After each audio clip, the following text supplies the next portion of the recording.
name is Jerry Kroth. I'm a professor at Santa Clara University, and I've done a few pieces on crop circles. And this crop circle, I think, is possibly the most important crop circle of all time. And it's a complex discussion. I hope to get there as fast as I can, but it's going to require your patience. Okay, the first question is this a fake? It came August 5th, 2005 in the UK. It's called the Scarab crop circle. It's from Egypt. It's a very, very ancient amulet or sculpture, if you will, or painting on mummies in Egypt, dating back to the very beginning of the first dynasties. The question I asked myself is it a fake? Because if it's a fake made by human beings, I'm not interested. I wrote a book called Messages from the Gods, a scientific exposition on the extraterrestrial origin of crop circles. I talked about 41 crop circles. And in this book, I talk about crop circles that I think were extraterrestrial messages, not made by human beings.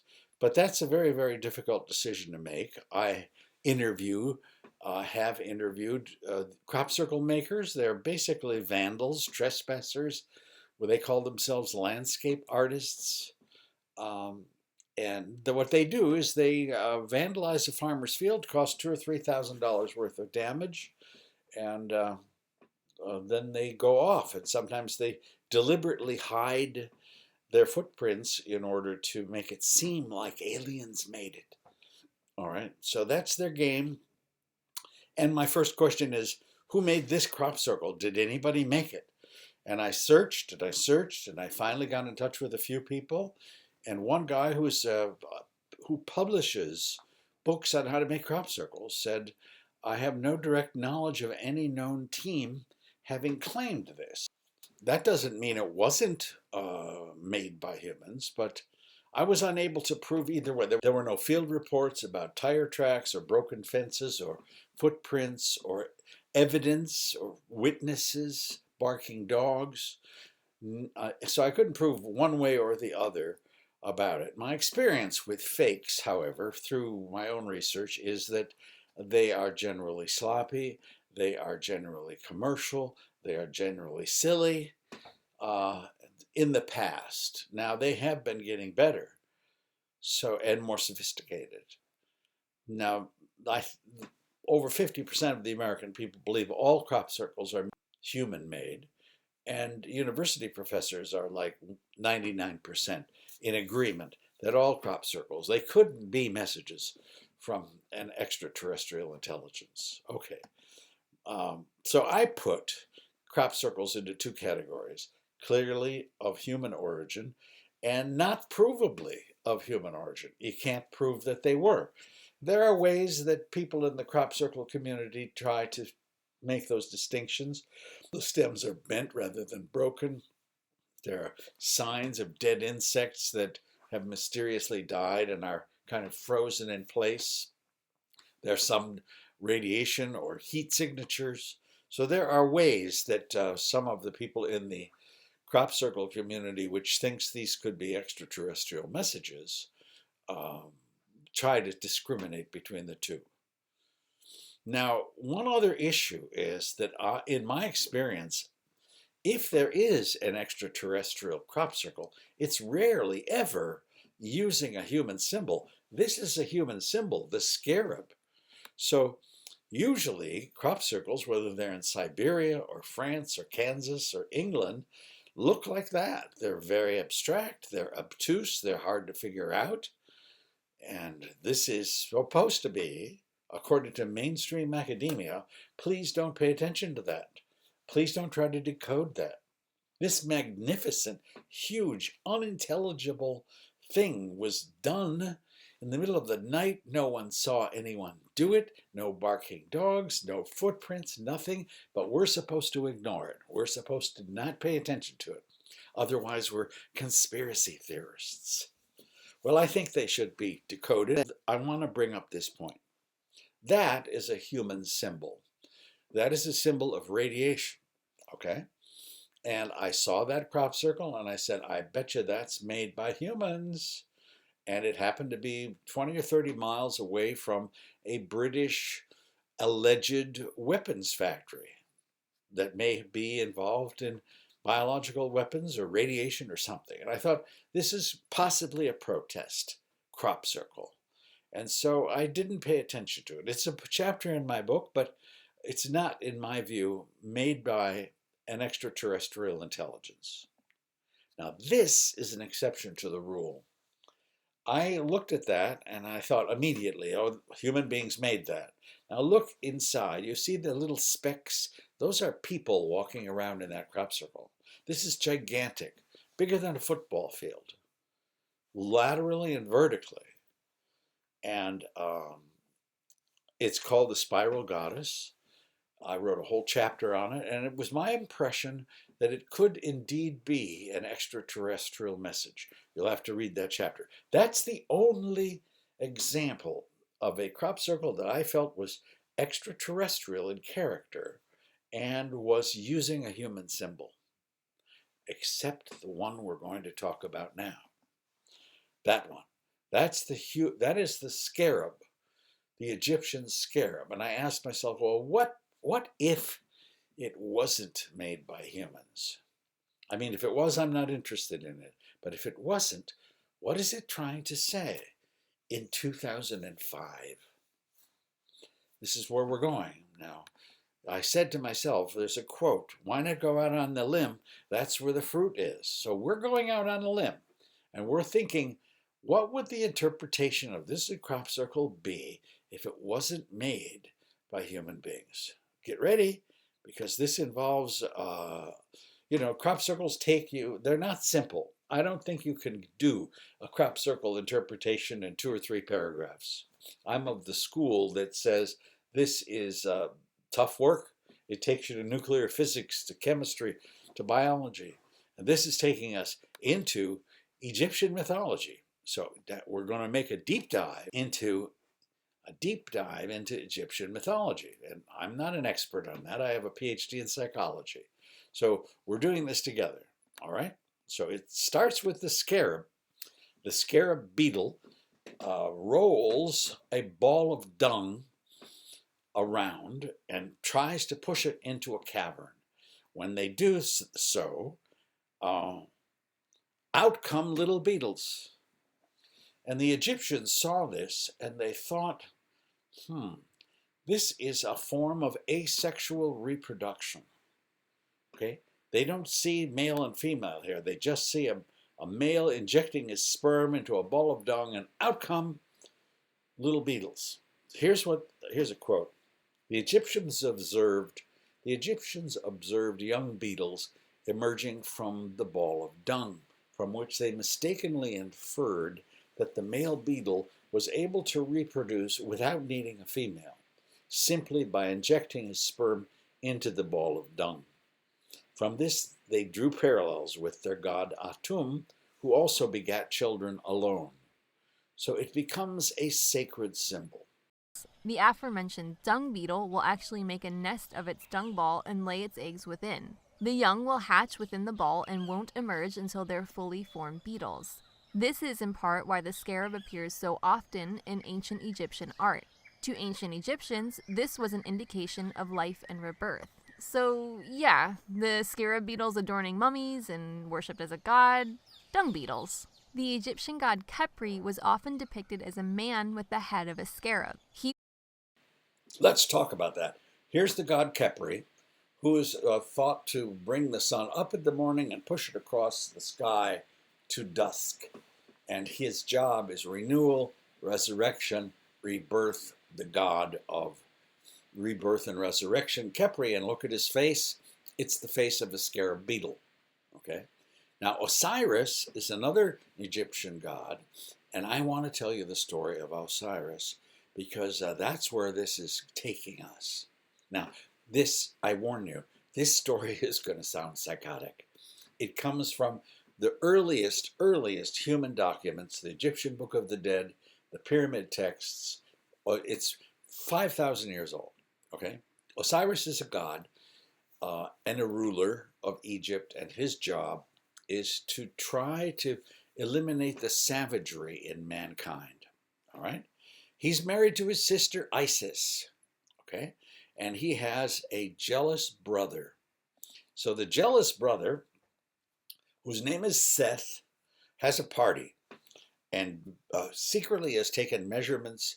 Now, don't think that I'm crazy when I'm telling you this story. This is the story. It's a once upon a time crazy story. So Seth takes measurements of all the guests at the party, or I'm sorry, of Osiris, makes a box and has all the guests at the party get into the box. And nobody fits into the box except Osiris. As soon as Osiris is in the box, Seth nails it shut, throws it in the river, and kills his brother. Okay? That's Seth. He's often described as having a head of a hyena. He's lust, greed, avariciousness, and a lust for power. That's who Seth is. Now, Isis, Osiris's wife, hears about this party and that Osiris is gone, and she starts looking for his body. She wants to bring him back to life. Seth hears about that and finds the body first and opens up the casket and cuts Osiris into 14 parts. 7 he throws into Upper Egypt and 7 he throws into Lower Egypt. Dismembers his brother. Okay? Isis, desperate, goes all over Egypt trying to find all the parts of Osiris and put Humpty Dumpty back together again. She finds 13 of the 14 pieces. She can't find his penis. It happens to people. But she finds 13 pieces, puts them together, and Osiris comes back to life. Okay? So that's Seth. Isis brings Osiris back to life. Now that's a picture of Osiris to your left, and that's a picture of Isis to your right. And look what's on her head. She's wearing the scarab. Okay? Now this is crazy, but it gets even crazier. Isis conceives a child from Osiris, who no longer has a penis, and his name is Horus. So that's the birth of the god Horus, who rules Egypt for 300 years. Now Seth has this homosexual encounter with Horus and injures one of his testicles and plucks out his eye. But Horus gets his eye and puts it back together again. So that's the eye of Horus. You have probably seen that symbol. So you see Osiris and the eye of Horus in that drawing. That's the story. That's the fairy tale that we are talking about here. So lots of art talking about this. There's Osiris to your right, Horus to your left, and the scarab. Okay? Now, what intrigued me in this story was there are 14 pieces of Osiris, 7 thrown to the right in Upper Egypt, 7 dismembered, mutilated parts thrown to the left.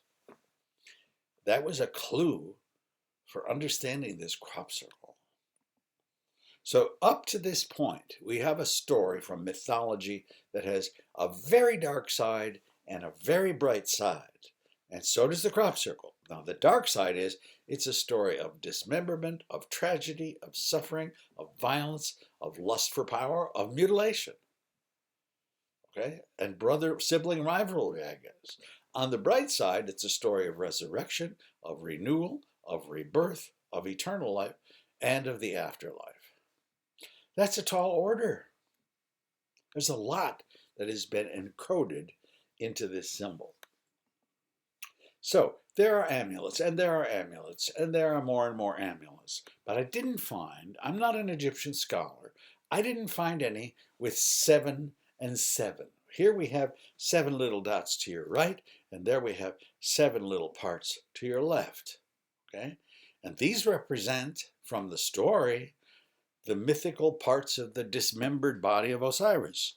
There you have an amulet. It's got the eye of Horus in it, but look at the feathers. There are many more than 7. Here's another amulet with the eye of Horus in it, a scarab with feathers, many more than 7 or 14. There it is, carved into a wall. Lots and lots of layers of feathers.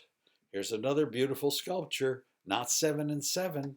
Here's another one, not 7 and 7, closer, but still not there. On another, not 7 and 7. And here is an amulet of scarab which has the symbol of the Ankh. The Ankh is the symbol of eternal life. Okay, so this is a positive symbol, really. Now, here is another, if you see to your left, that's Isis with her scarab crown handing an Ankh, the key to eternal life, to Osiris. And there is a scarab with the Ankh in it. All right. Shall we move on? The meaning of 7 and 7. I'm thinking. 7 sacraments, 7 seals in the book of Revelation, 7 trumpets in the book of Revelation, 7 bowls, 7 thunders, 7 chakras of Hinduism. 7 is a prime number in mathematics. 7 is mentioned 562 times in the Bible. Where are we going with this? And I said, wait, Jerry, stay disciplined. This is not taking you to the book of Revelation. Stay with Egyptian mythology. Okay? And what does it mean? 7 is the symbol of Seth. Okay? And Seth was the Egyptian god of evil. The evil brother who killed his brother Osiris and dismembered his parts. So let's look at this crop circle as if these 7 dark periods represent darkness, trauma, suffering, and tribulation. These are the 7 parts of Osiris, actually the 14 parts that have been sewn together by Isis. Now there are 14 and she only found 13. But those are the 14 parts of Osiris's dismembered body. So there's a dark side to this story, right? Now the biggest question to ask in this entire process is this question. Why 2005?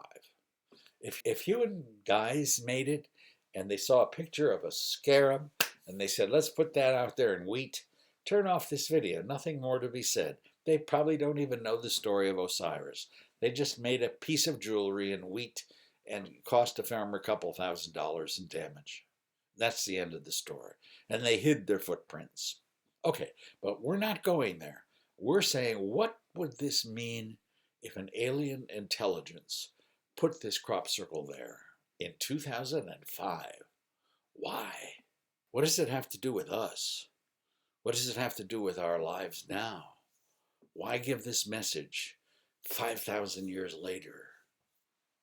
Okay, that's what we're doing. So I came upon this book by 2 historians named William Strauss and Neil Howe called The Fourth Turning. They tried to say that history unfolds in lifetime cycles of 20 years each, and they call these things turnings. Some of these turnings are quite positive and creative and productive, and some are dark and involve upheaval and collapse. So from 1929 to 1946, end of World War II, was a dark period in human history. That was the fourth turning. And now they wrote a new book called The Fourth Turning because we are now in the middle of the fourth turning, which they say begins in 2008 with the financial crisis. And it will run on for 20 years or so until 2028. We're in the middle of it. Here's one of those authors. In England, but it was a huge event in the colonies. And then about a lifetime after that, you had the American Revolution. Lifetime after that, Civil War. Lifetime after that, the Great Depression, World War II. And a lifetime after that, you're here with us today. Here we are, you know, yes. so here we are. So, yes, here we are in the middle of the fourth turning. So, it begins with the financial crisis in 2008, and it's followed by, now this is a dark period of chaos. It's followed in 2019 by COVID-19. Now, in 2008, this was not just American. It was worldwide. 200 million people lost their jobs. It was caused by America, but it involved the whole world. Almost everyone was affected except China. In COVID-19, we have 5 million dead and 250 million people infected. Biggest pandemic since the Spanish flu. In fact, it's bigger now in the United States than the Spanish flu. So what else is coming? We don't know. Is there going to be a Great Depression? Is there going to be a climate crisis? Is there going to be world war that fits in this fourth turning? We don't know the answers to that. But these guys, these are not conspiracy theorists. There was a bestseller with Simon & Schuster. That's what they predict, darkness during this 20-year period. So let's talk about the Great Depression.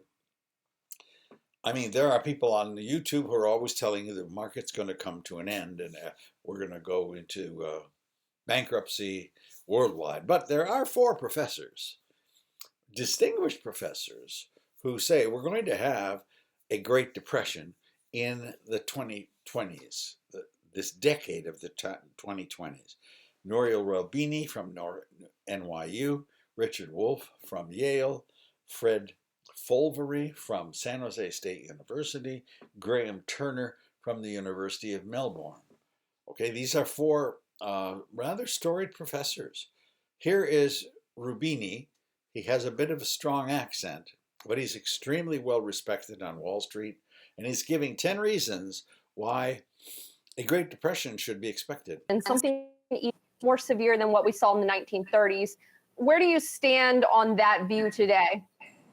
Well, I've always said that my prediction for a Great Depression is not about 2020, but the decade of the 2020s, sometimes by the middle of the decade. And I pointed out there were 10 deadly drivers of this disruption and economic difficulties that started after the global financial crisis, but they are being exacerbated by this coronavirus crisis. Things like debt deficits and defaults, or demographic is going to lead us to unfunded liabilities, or initially deflation followed by the... So he talks about deflation and income inequality and 10 drivers for the Great Depression. But he predicts a Great Depression in the 2020s.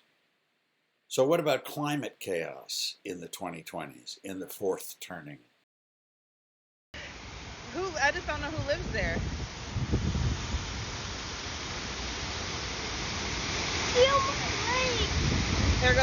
There goes. Oh my God. Oh my God. Oh my God. No. So I wrote a book and did 2 videos, recent video called Climate Chaos Closing In, but there's still time to act. And the idea, this is only a couple months ago, the idea is that we are rapidly approaching 1.5 degrees of warming. If you hit 430 parts per million in CO2, that's the threshold for 1.5 degrees of warming. It doesn't mean you get there immediately, it'll happen later, but the threshold is crossed when you get to 430 parts per million. And when you get to 450 parts per million of CO2, you get to 2 degrees of warming. And we are approaching it much faster than we thought 10 years ago. All right, so when you get to 2 degrees of warming, irreversibility starts. That means that the tipping point has been crossed, and the ability of the human race to stop the process comes to an end. So 1.5 degrees of warming in just a few years, 2 degrees of warming, breached, irreversibility, tipping points happen. That can happen by the beginning of 2030 at the present rate of CO2 expansion. My name's Ben Abbott. I'm an ecosystem ecologist who studies the permafrost climate feedback. Methane is a very potent greenhouse gas. A molecule of methane is 25 times stronger than carbon dioxide. Methane is formed in millions of lakes around the Arctic where permafrost is thawing. The reason why we put things in the freezer is to keep them as they are. We don't want them to rot and change. The soil contains the frozen remains of dead plants and animals that lived tens of thousands of years ago. And so when that ice melts and these lakes form, the soil thaws out and it becomes food for microbes that generate greenhouse gases, carbon dioxide and methane. It's widely accepted that it's probably the largest terrestrial feedback to climate change. So of all of the Earth systems on land, we think it has the largest potential to accelerate human emissions or amplify human emissions. The tundra, the permafrost, contains twice as much carbon and methane as currently in the atmosphere. If that melts, we're going to double what we have in the atmosphere over time. So here are some scary, scary statistics. The Climate Vulnerable Forum estimates 100 million people will die of climate change by 2030. That's 2 World War IIs in the next 8 years. The Breakthrough National Centre for Climate Restoration, a think tank in Melbourne, Australia, says human civilization could begin to face extinction by 2050. Now, there's a radical professor, environmental scientist named Guy McPherson from Arizona, who says when we get to 2 and 3 degrees of warming, mammals are going, we've already started a mass extinction, but it's going to get close to like 80% of mammals could go extinct if we reach these thermal levels. And then he says, guess what? You're also a mammal. Here's what he says. Humans are vertebrate mammals. To believe that our species can avoid extinction, even as non-human vertebrates and non-human mammals disappear, is classic human hubris, wrapped in a warm blanket of myth-based human supremacy. So it includes us too. Now, you're probably saying, I'm watching this video, why are we talking about all this negative stuff? Why are we talking about the end of the world? What's he up to?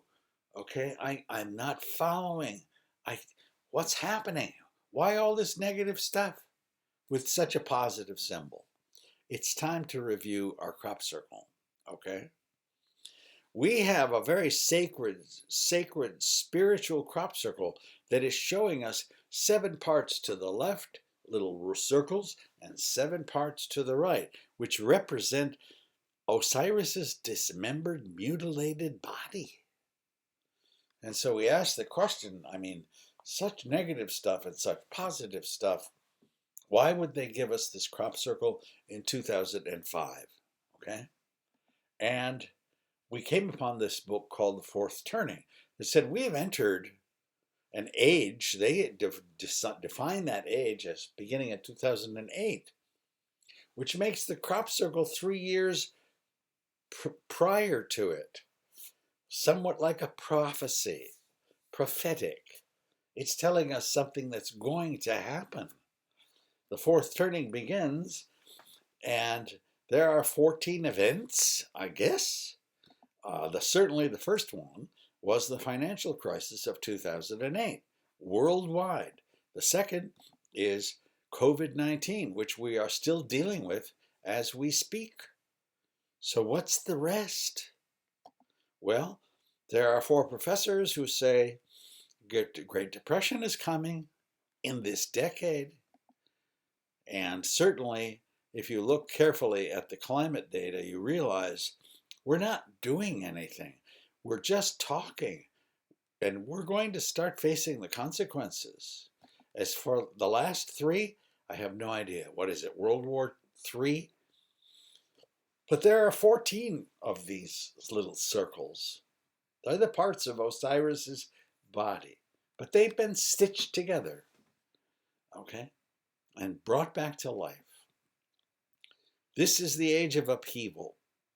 And this crop circle is announcing the coming age of upheaval.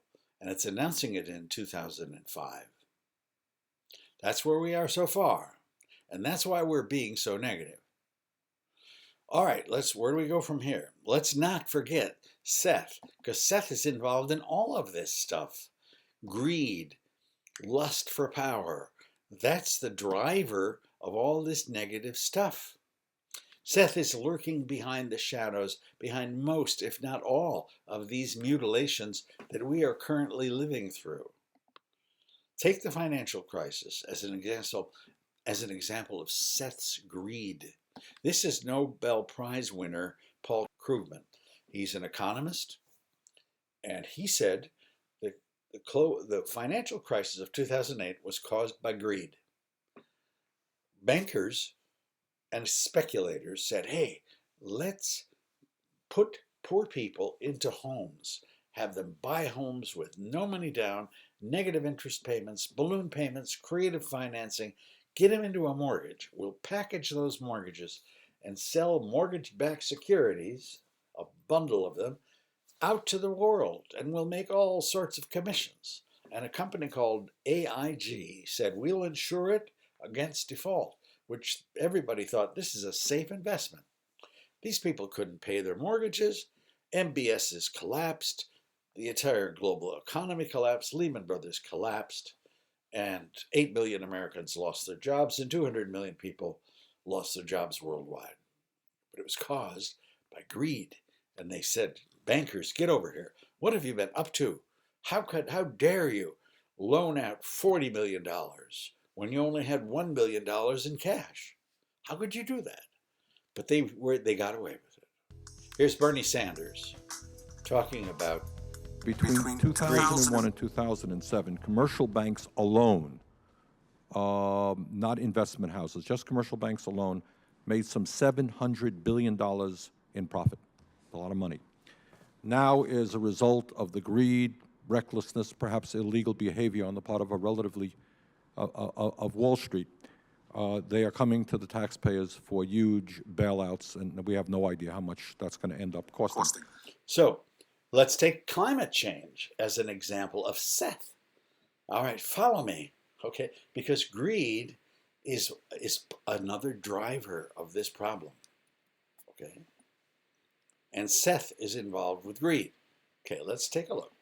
This is almost 2 weeks ago in Scotland, the COP26 International Conference on Climate. Into a PR event where leaders are giving beautiful speeches and announcing fancy commitments and targets, while behind the curtains, the governments of the global north countries are still refusing to take any drastic climate action. A 2-week-long celebration of business as usual and blah, blah, blah.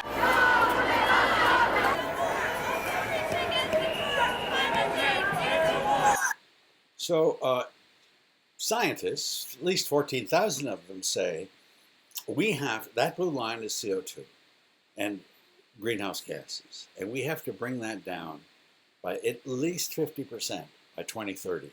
That's 8 years from now. And there are many who say it has to come down 100% by that time if we're going to avoid 450 parts per million, if we're going to avoid 2 degrees of warming, if we're going to avoid tipping points and irreversibility. Okay, that's the consensus of the scientific community. And in reality, there's nothing that's being done. That's CO2. Do you see that curve turning around, going down? It's not going down. It's not even slowing. This is methane. It's not changing. Maybe somebody's doing something about methane in Denmark or in Ecuador, but the human race is making no progress. This is nitrous oxide. Do you see it turning around? Nothing is happening. All right? So we know we have to cut 50% by 2030, but there is a huge, huge but involved here, and this is the but. Get ready.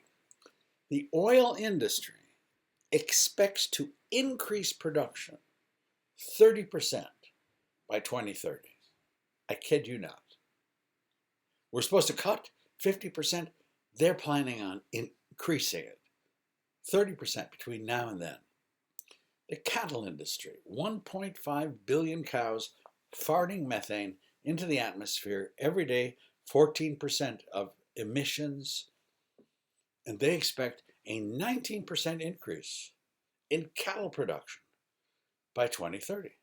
You think we've been making progress with coal because that country stopped it and that country stopped it? Coal production, planetary wide, will increase 30% by 2030. That's right. The future generation is saying, are you serious? Is that what you're doing to us? Now, here's Seth. The fossil fuel industry went to that conference. Okay, the largest delegation of delegates was the fossil fuel industry saying, please don't cut our fossil fuels. Those are our profits. Fossil fuel companies had 500 people at that conference, more delegates than any single country. They were there in full regalia, saying, don't mention anything about coal, don't mention anything about gas, don't mention anything about oil, please. And I think they were successful. Here's Greta speaking directly to Seth. Entire ecosystems are collapsing. We are in the beginning of a mass extinction, and all you can talk about is money and fairy tales of eternal economic growth. How dare you? So Seth's alive and well in this decade, in this century, and with all of these problems. So let's go back to our crop circle and put this in perspective, okay? This is a sacred symbol of eternal life, of renewal, of resurrection, and it ought to make anybody happy, okay? The promise of everlasting life. At the same time, there's the story of Seth and Osiris and the dismemberment of his brother because of the greediness of Seth and the lust for power. Now, this comes to us in 2005, and we ask the question, why? Why would you say this now? Okay? And we discovered that this is announcing the beginning of an age of chaos, upheaval, and an age of suffering. Mutilation. The first mutilation is the financial crisis of 2008. And the second mutilation we are currently experiencing, COVID-19. And we don't know what the rest is, but one thought is a Great Depression is on its way. Another is that a climate crisis is on its way, along with tipping points. As far as the last, we don't know. Now, there are no field reports here, so no measurements. But if you look, go from right to left. You see those circles? Don't they seem like they're getting bigger? Does that mean the crises are getting bigger and bigger and bigger? And the final one to your left? At any rate, this is the book I wrote called Messages from the Gods. There's a chapter in there. There are 41 crop circles. That's about 1% of all the crop circles in the world. Okay.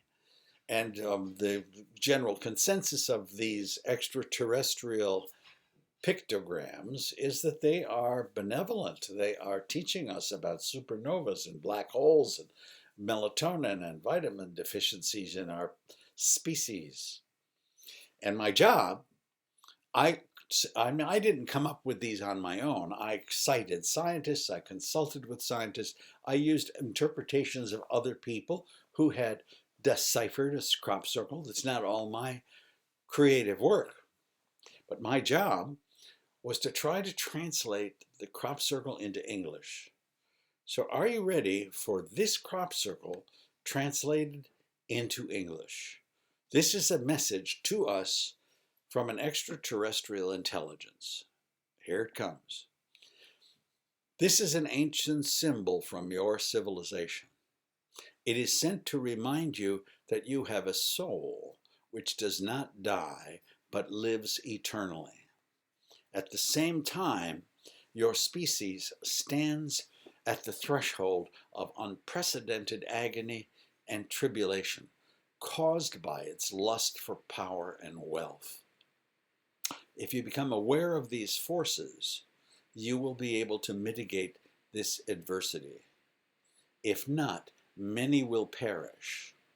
But the suffering your species will endure on this planet is not the end of your eternal life. That's the message. Do with it what you will. All the references are in that book.